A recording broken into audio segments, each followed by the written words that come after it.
Salam saudara yang terkasih, senang sekali bertemu kembali di channel pelayanan ini. Kita akan mempelajari dari kitab Wahyu pasal 1 ayat 1 sampai 8. Kitab Wahyu pasal 1 ayat 1 sampai 8, kita akan isi hati, pikiran, jiwa kita dengan kebenaran firman Tuhan. Dan hari ini saya beri judul Kasih Karunia yang Kekal. Wahyu 1 ayat 1 sampai 8. Inilah wahyu Yesus Kristus yang dikaruniakan Allah kepadanya, supaya ditunjukkannya kepada hamba-hambanya apa yang harus segera terjadi.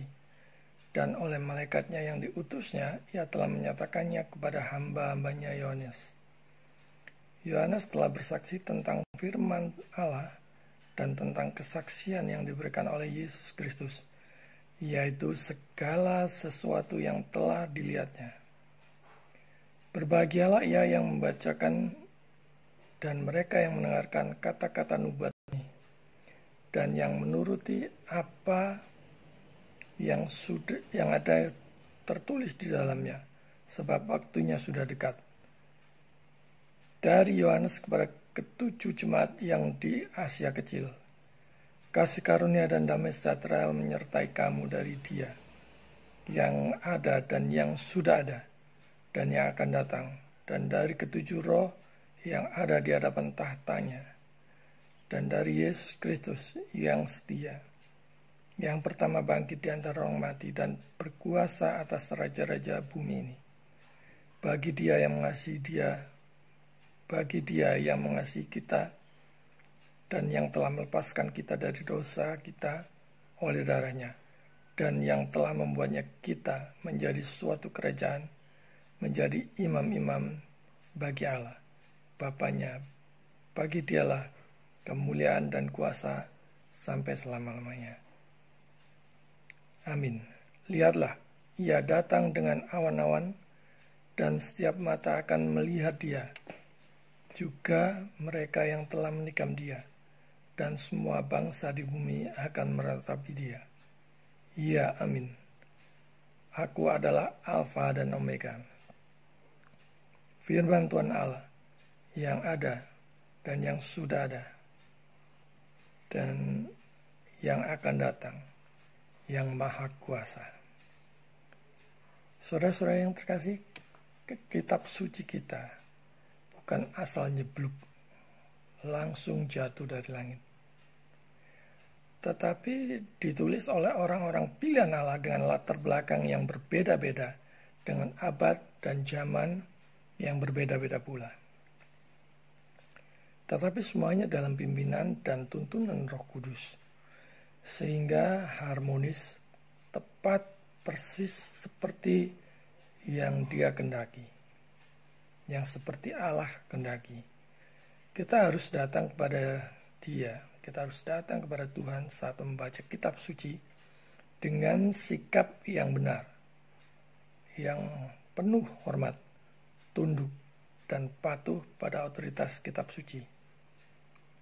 Artinya, tidak datang dengan sikap yang kurang ajar, semau kue, meragukan kebenarannya, dan hanya sekedar mencari-cari kesalahannya. Kita akan menemukan kebenaran jika mohon pimpinan Roh Kudus.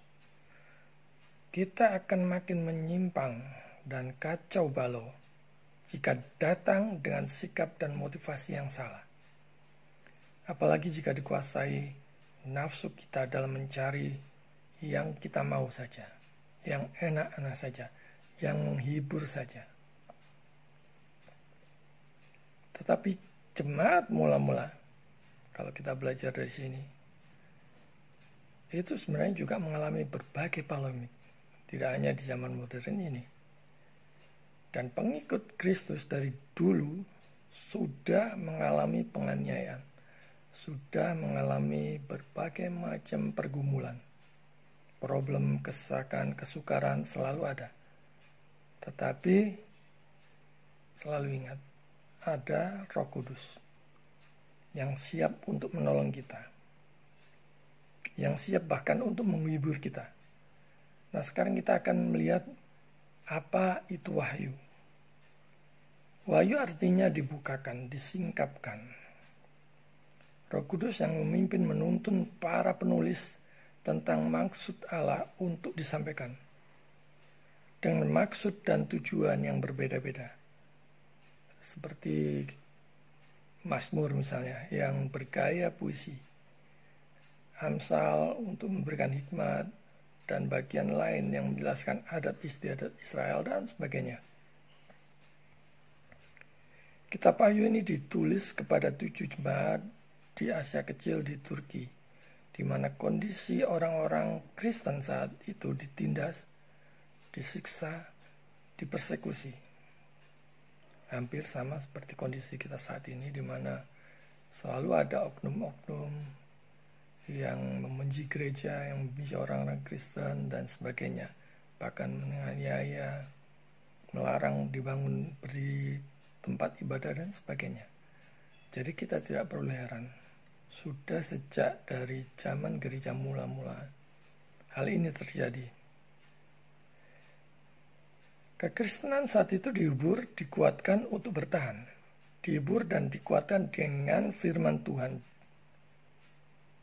bukan dihibur dengan pengharapan-pengharapan yang kosong, yang palsu, atau penguatan yang hampa. Buku kitab suci ini adalah wahyu Yesus Kristus. Keseluruhan Alkitab bahkan memang begitu. Keseluruhan Alkitab adalah wahyu tentang Yesus Kristus. Karena semua wahyu yang datang melalui Kristus dan semua berhubungan dengan Dia.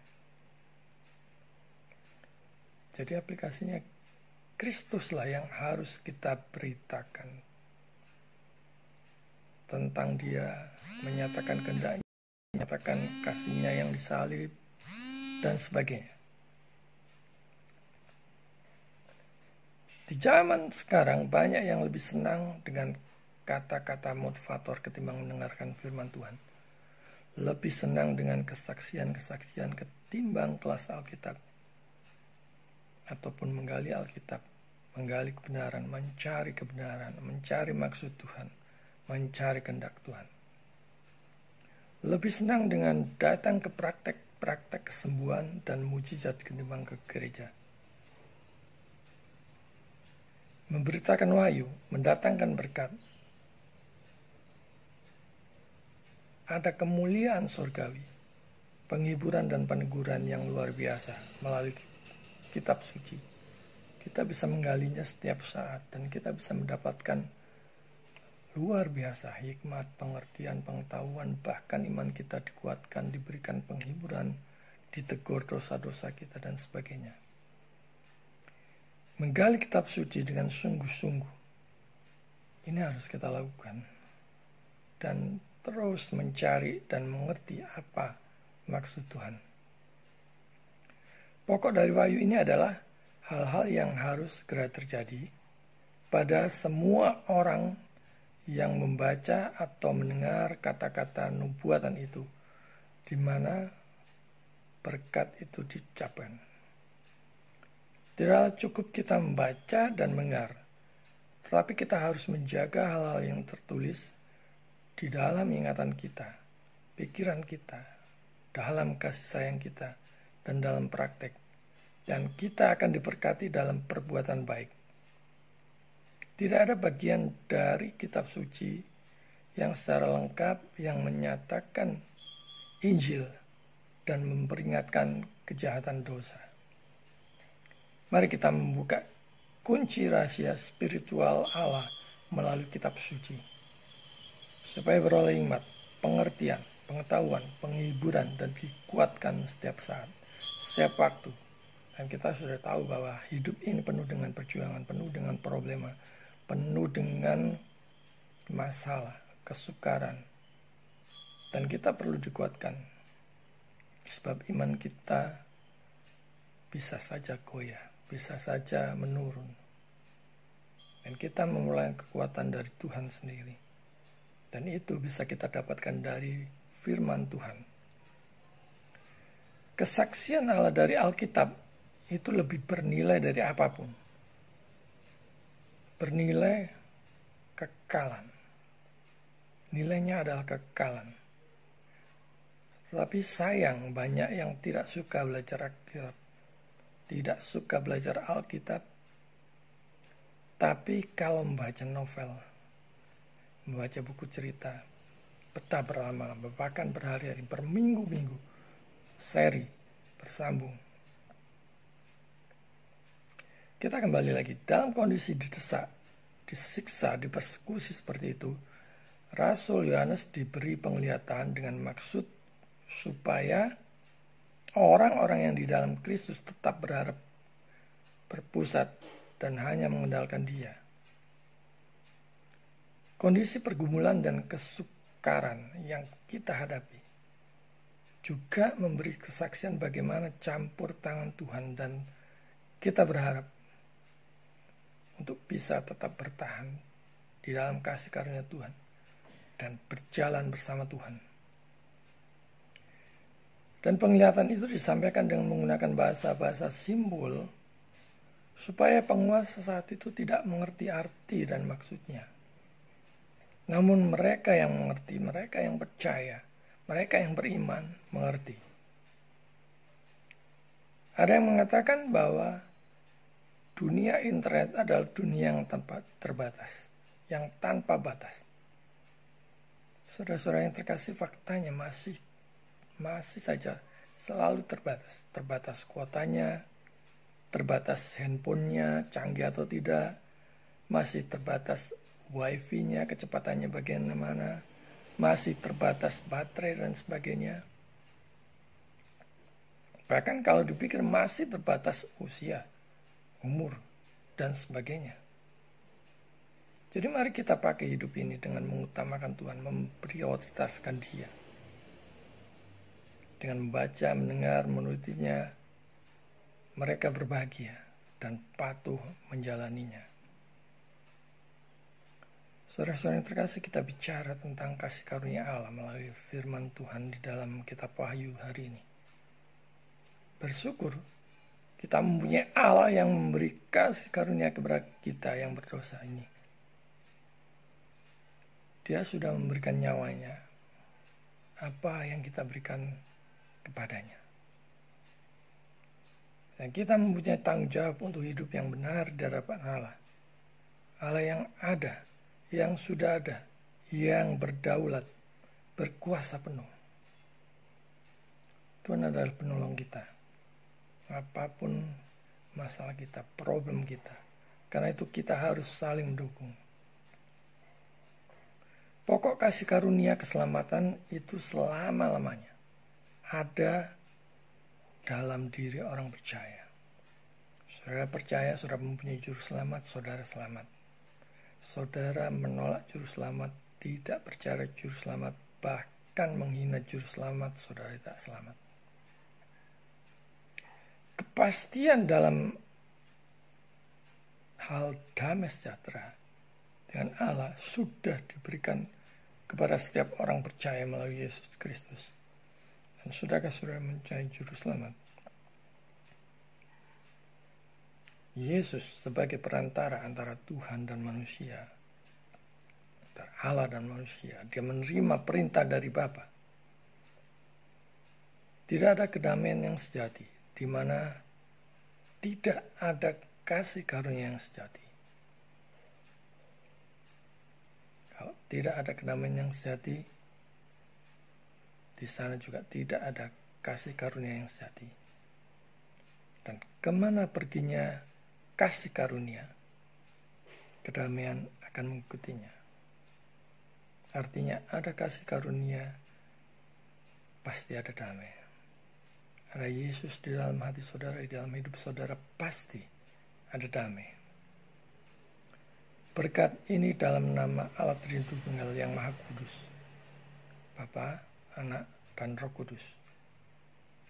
Pemujaan kepada Bapa yang digambarkan sebagai Yehova yang kekal. Roh Kudus disebut 7 roh. Roh Allah yang sempurna, yang di dalamnya terdapat keragaman kasih karunia dan pekerjaan. ada berbagai macam-macam pekerjaan.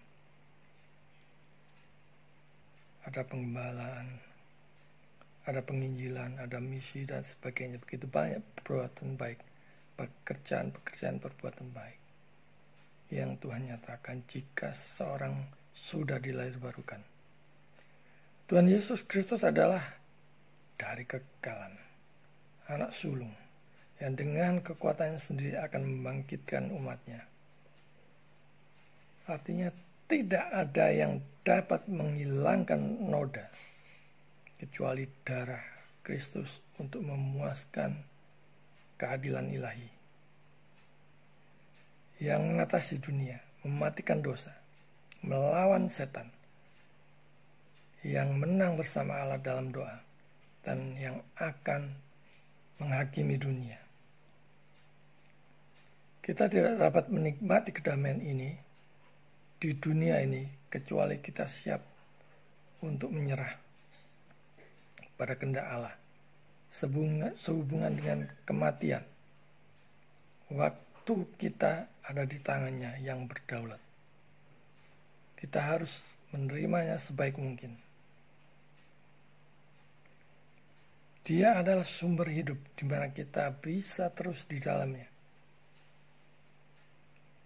Maka kita harus dekat-dekat padanya. Makin setia, makin tekun, terus giat bagi Tuhan di dalam hidup ini. Betapapun mungkin berat dan gelapnya hidup kita saat ini, Tuhan adalah penolong kita. Alfa dan Omega. Apa maksudnya? Kita baca tadi ada bagian aku adalah Alfa dan Omega. Yesus yang akan datang kembali. Dan waktunya sudah dekat. Di tengah-tengah badai penganiayaan itu, Yesus memberikan wahyu kepada Yohanes agar mereka terhibur, agar mereka diberkati dan dihibur. Segala sesuatu berasal dari Dia dan untuk Dia. Dia adalah yang maha kuasa, yang kekal dan tidak berubah. Satu-satunya pegangan, satu-satunya pengharapan bagi setiap orang percaya bahkan di tengah masa-masa yang sulit, hanya Yesus. Mereka akan dikuatkan oleh Allah yang berdaulat. Tantangan dan hambatan datang dari luar dan dari dalam setiap diri orang percaya. Tapi Yesus tahu semuanya. Dan itu tetap ada kapanpun kita hidup. Dan karena itu kita harus senantiasa bersandar kepada Dia, berpusat kepada Dia. Untuk saling membuka diri, merendahkan diri, mendahului dalam muliakan Tuhan. Setiap orang percaya bersandar kepada Kristus, berpusat pada Kristus. Contohnya demo besar-besaran hanya karena seorang anak Tuhan yang difitnah, ditekan dan sebagainya. Dan itu bisa terjadi pada setiap orang percaya. Namun Tuhan akan menguatkan dan memampukan, bahkan mengalami kemenangan yang luar biasa. Berapapun, bahkan seluruh dunia menentang kita. Jika kebenaran ada di pihak kita, jika Yesus ada di dalam kita, kita perlu takut ataupun khawatir. Tetap taat dan patuh. Karena itu selalu bersandar pada Dia yang maha besar. Janji penyertanya sungguh nyata. Mari kita mendengar firman Tuhan dan melakukannya dengan ketaatan yang sungguh-sungguh dalam kondisi apapun. Dalam suka dan duka, dalam susah dan senang. Membaca, mendengar, dan melakukan firman Tuhan dengan disiplin. Tetap setia dan patuh pada firman Tuhan yang sungguh berharga, sungguh bernilai kekalan di dalam Kristus yang dibertakan di dalamnya. Jadi sekali lagi, sumber hidup kita hanya Yesus, di mana kita bisa terus di dalamnya, dekat-dekat kepadanya, berjalan bersama Dia, makin setia, tekun terus giat bagi Tuhan dalam hidup ini. Betapapun mungkin berat dan gelapnya hidup kita ini. Marilah kita sering memikirkan kedatangan Kristus yang kedua kalinya. Kita merenungkan, memikirkan setiap saat bahwa Dia akan datang dan membuat heran seluruh dunia dan terutama orang-orang fasik. Seperti virus corona yang melanda dunia saat ini. Bertobatlah, datanglah kepada Yesus sekarang juga. Tuhan memberkati.